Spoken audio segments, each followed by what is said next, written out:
Dans cette vidéo, Franklin Nyamsi, penseur et intellectuel engagé, fait une déclaration sans détour, qui pourrait bien changer notre vision de l'actualité et de la politique contemporaine.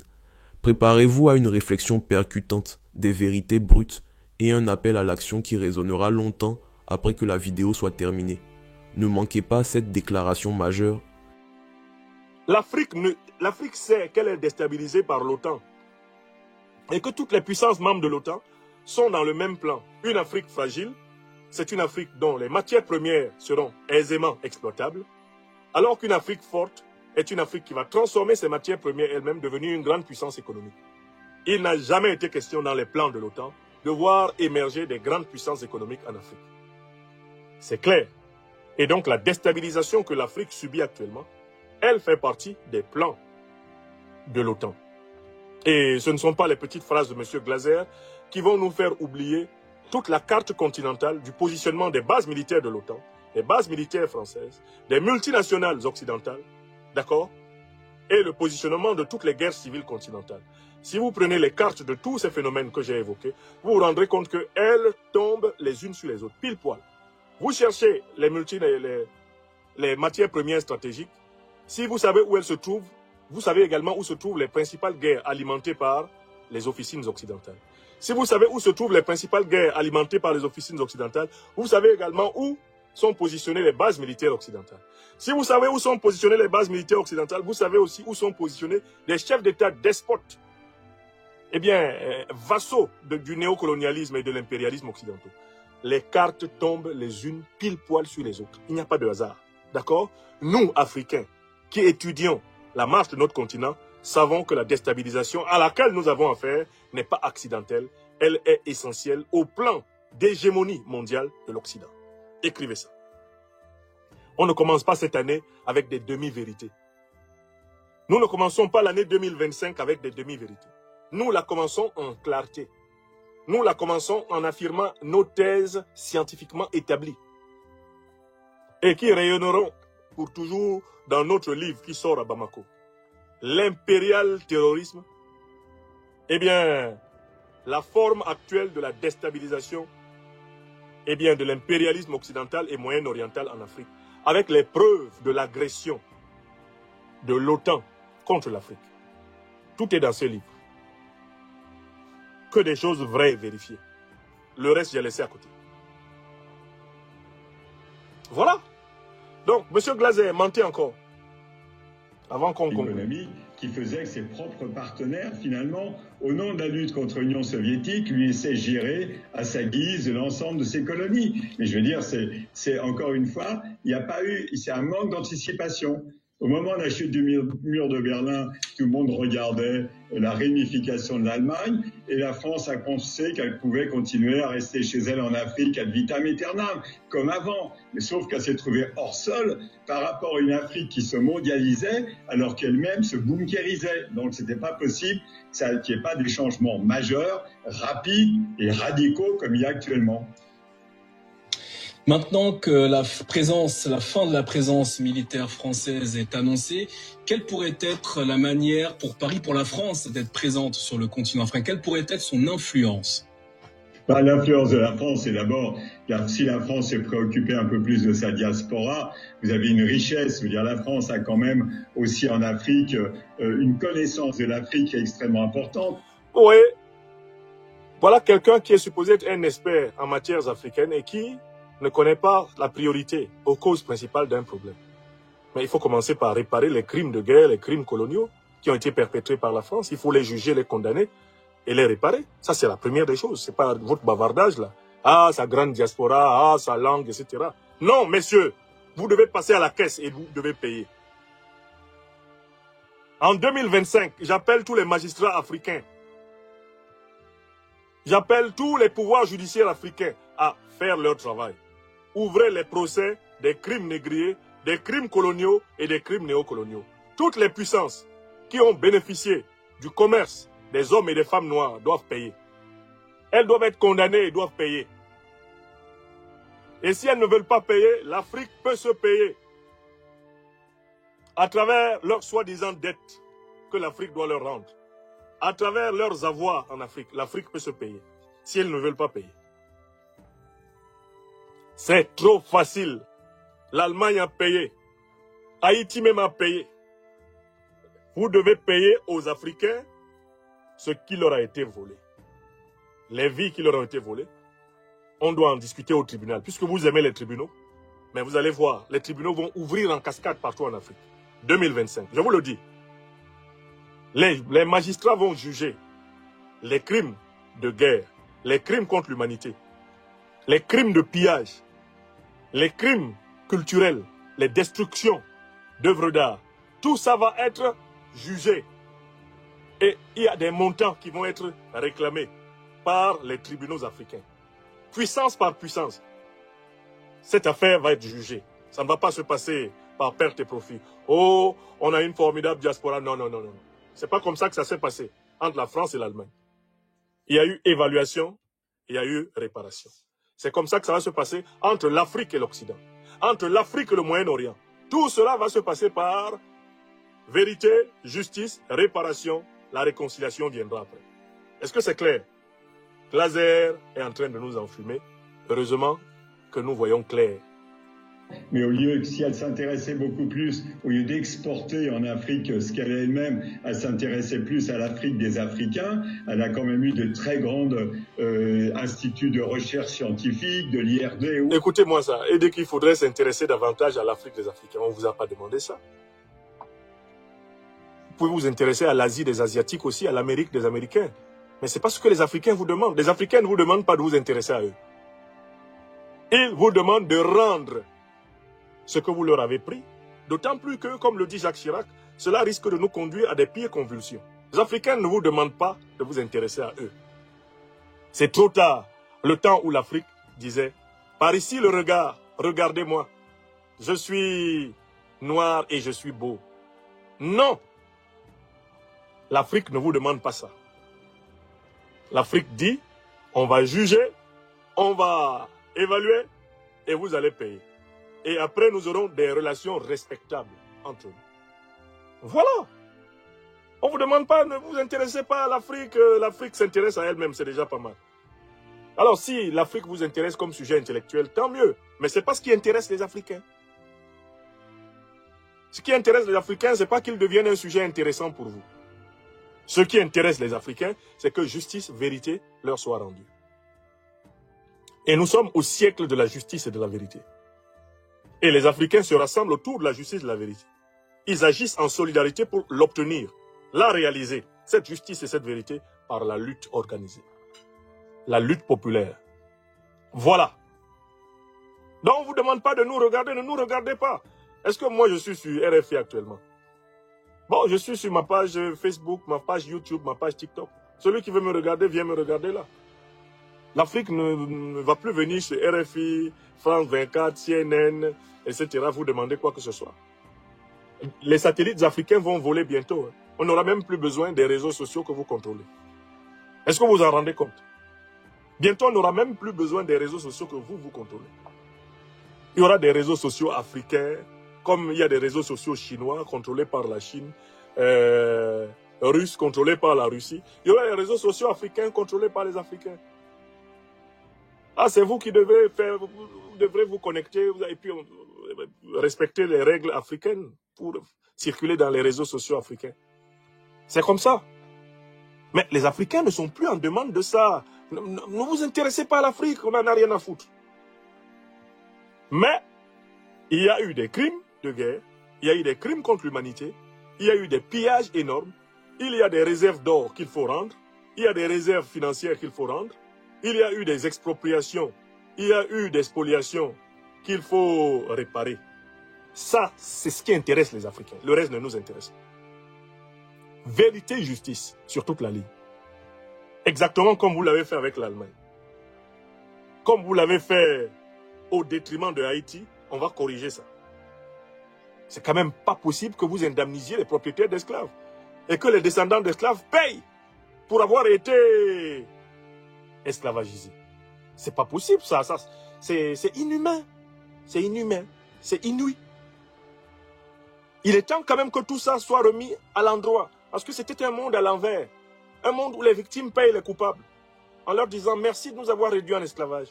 Merci de nous avoir exterminés. Hein, venez encore avec votre franc CFA, venez nous piller notre or, notre pétrole, notre uranium. Prenez notre uranium pendant 65 ans. Oh, prenez encore, prenez le gaz aussi. Ah, vous voulez le manganèse, prenez-le, on va signer. C'est terminé. Vous n'avez pas compris. Mais ce n'est pas simplement terminé au sens où vous n'allez pas continuer. Mais il va falloir payer. Oui, il va falloir payer. Les magistrats africains vont ouvrir les tribunaux là.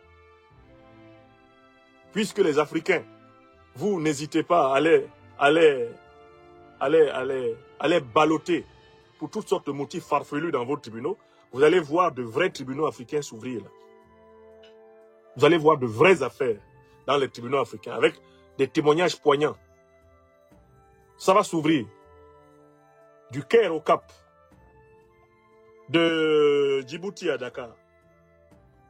Les tribunaux vont s'ouvrir pour rendre justice aux Africains esclavagisés, aux Africains massacrés pendant la pénétration coloniale, aux Africains pillés, spoliés, dépersonnalisés. Justice leur sera rendue. Car c'est la condition pour qu'on se respecte mutuellement sur la terre. On va se respecter quand justice sera rendue.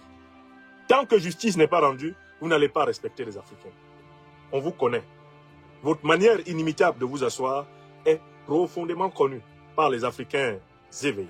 Donc, justice. Vous aimez la justice? Eh bien, ça tombe bien. C'est la valeur potomitan de la civilisation africaine avec la vérité et la solidarité. Allons-y à la justice. Justice. Monsieur Glaser, finissez.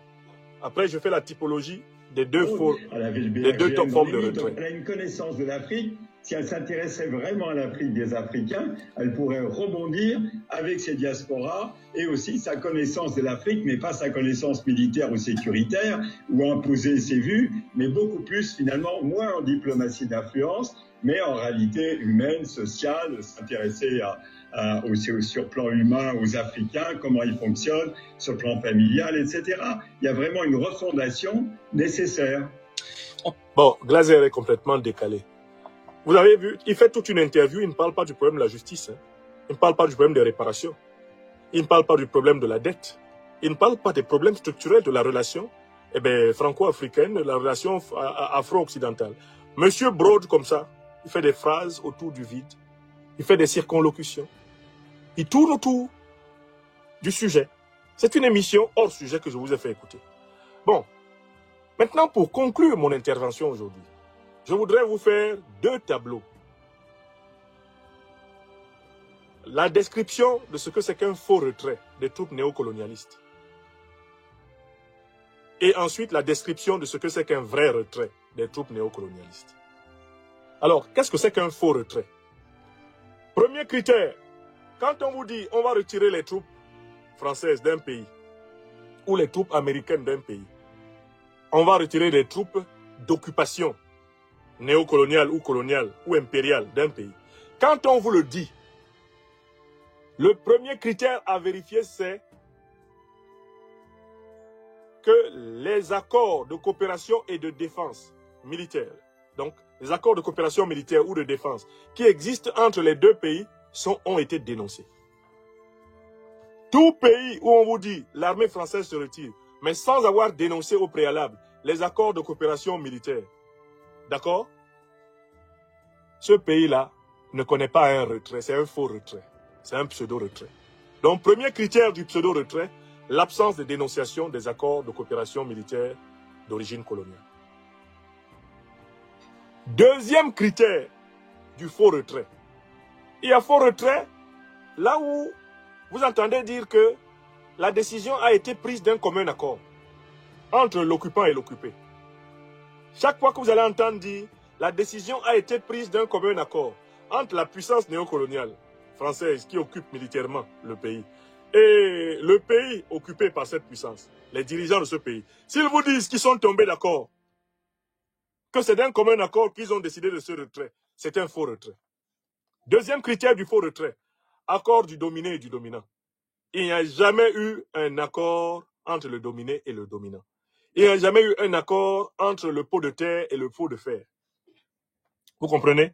Deuxième critère, quand vous les entendez de manière concertée, c'est une décision concertée. Ouattara, par ce mot-là, il vous a déjà dit que ce n'est pas lui qui décide. Que ce camouflage-là a été conçu par ses patrons. Et que lui vient nous pantoufler, au passage, derrière ce camouflage. Donc, deuxième critère du faux retrait. On a décidé ensemble. Jamais le colonisé, le colon ne décide ensemble. Soit le colonisé se décolonise, soit le colon le recolonise d'une manière ou d'une autre. Et c'est à ce titre que Frantz Fanon disait que la liberté du colonisé naît du cadavre en décomposition du colon. Cette formule de Frantz Fanon signifie que il faut que le colonisé lui-même arrache les chaînes pour que sa liberté ne soit pas une fiction. Le maître n'a jamais libéré l'esclave. Un esclave qui est libéré par son maître n'est pas libre, car il doit sa liberté à son maître, donc est encore un esclave. La liberté s'arrache, elle ne se donne pas. Donc quand vous les entendez dire, d'un commun accord, on s'est concerté, c'est faux. Ce n'est pas un retrait. Deuxième critère faux. Deuxième critère du faux retrait, l'accord du colonisé et du colon. Ça n'existe pas. C'est une foutaise. C'est une ruse du colon, avec la complicité du colonisé. Troisième critère des faux retraits. Mais une puissance militaire dit qu'elle se retire alors que l'organisation tutélaire à laquelle elle appartient, elle arrive en force. Troisième critère du faux retrait. On sort par la porte, mais en réalité, on revient par la fenêtre. Dans le cas d'espèce, on a un soi-disant retrait de l'armée française, alors que de l'autre côté, on a un renforcement des bases militaires de l'OTAN. Mais qui est l'OTAN? C'est l'organisation du traité de l'Atlantique Nord. Et quels sont les membres de l'OTAN? Eh bien, parmi les membres de l'OTAN, il y a les États-Unis, par exemple, il y a la France. Donc, quand la France dit « nous nous retirons du continent africain », alors que l'OTAN, elle est en train de se battre pour avoir le maximum de bases. Mais les bases de l'OTAN sont les bases de qui? Entre autres, sont les bases de la France, puisque la France est encore membre de l'OTAN. Donc, or, en Côte d'Ivoire, là, par exemple, qu'est-ce qui prouve qu'il y a un faux retrait? Tout le monde a observé l'arrivée massive des troupes, non seulement françaises, qui ont été chassées du Mali, du Burkina, du Niger, en Côte d'Ivoire, mais tout le monde a bien observé que les États-Unis renforcent leur présence militaire en Côte d'Ivoire, oui ou non? Il y a une base qui est envisagée à Odiéné, une base américaine qui est envisagée à Odiéné. Les officiers de l'OTAN siègent à l'état-major de l'armée de Côte d'Ivoire. Mais comment l'armée française peut dire « je m'en vais » alors que l'OTAN s'installe? Mais qui est l'OTAN? Mais l'OTAN, c'est aussi la France. Donc, en faisant semblant de sortir par la grande porte du 43e Bima, on revient par la fenêtre de l'OTAN. On n'est pas parti.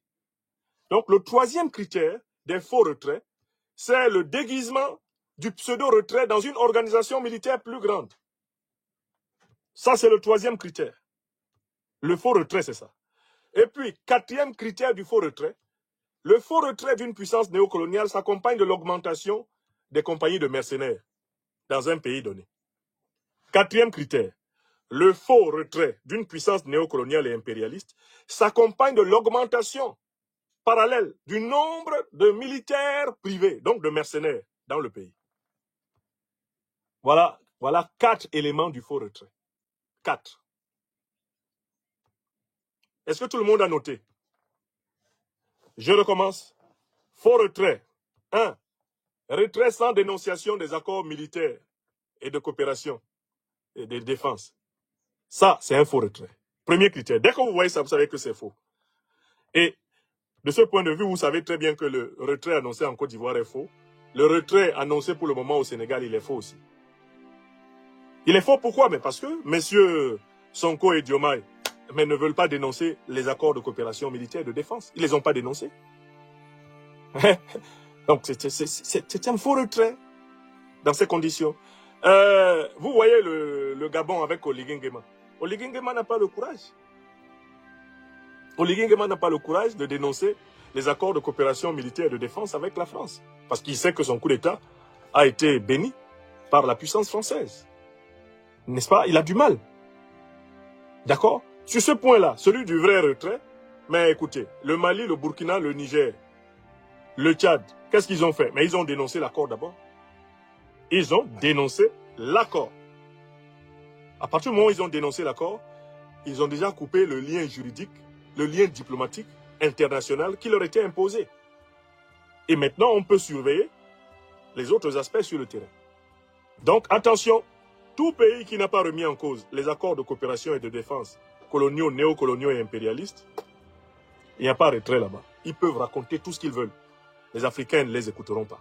Les Africains avertis. Deuxième critère du faux retrait. Je vous ai dit. Le faux retrait. On fait semblant de partir.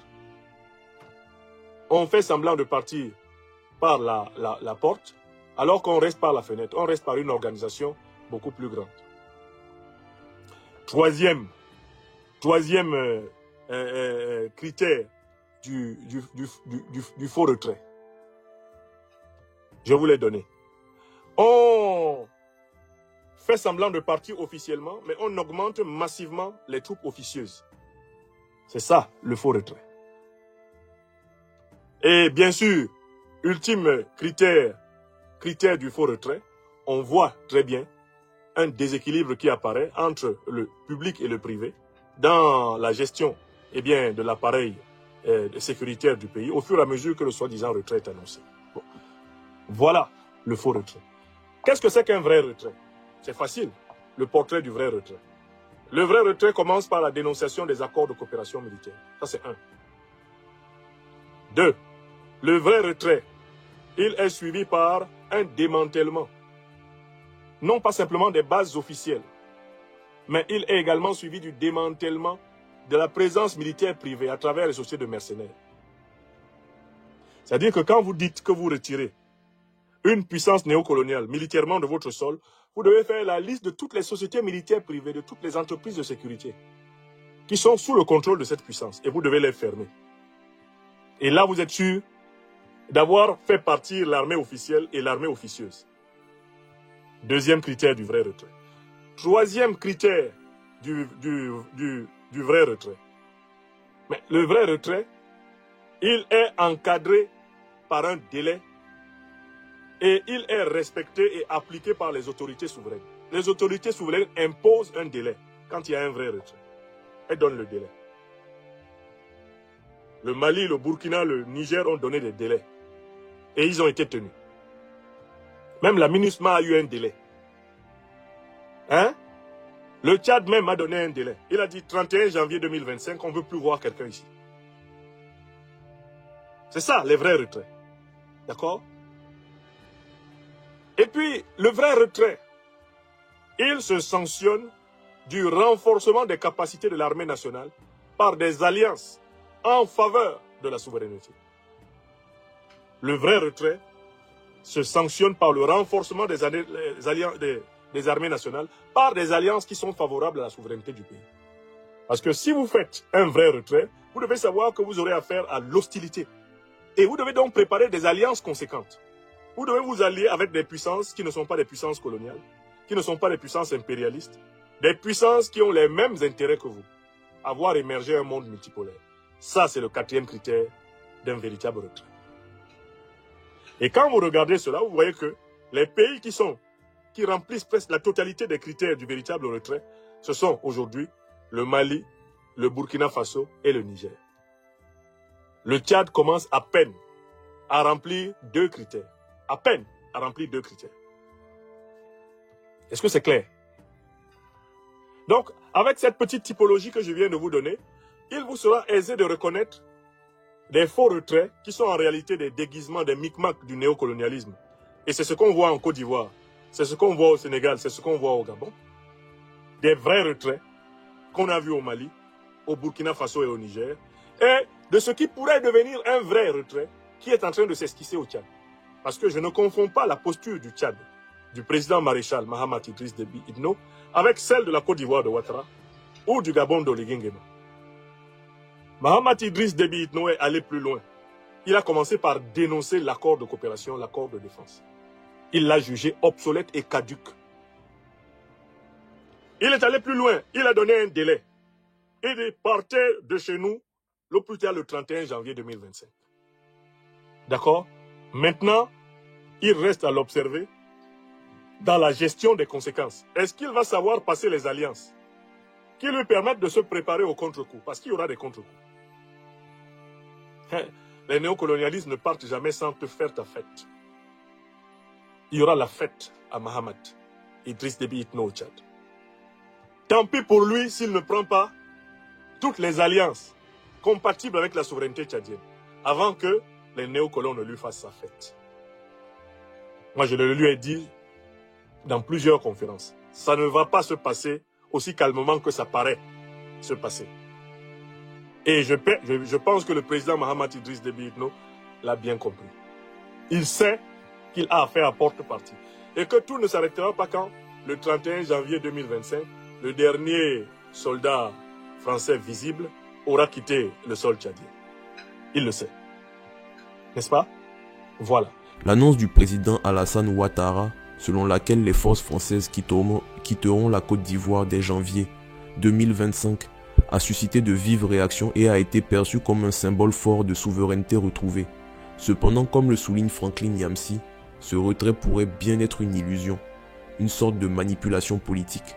En effet, derrière l'apparente rupture avec l'ancienne puissance coloniale, il se pourrait que la France, tout en retirant ses troupes, conserve un pouvoir d'influence caché dans les coulisses de la politique ivoirienne.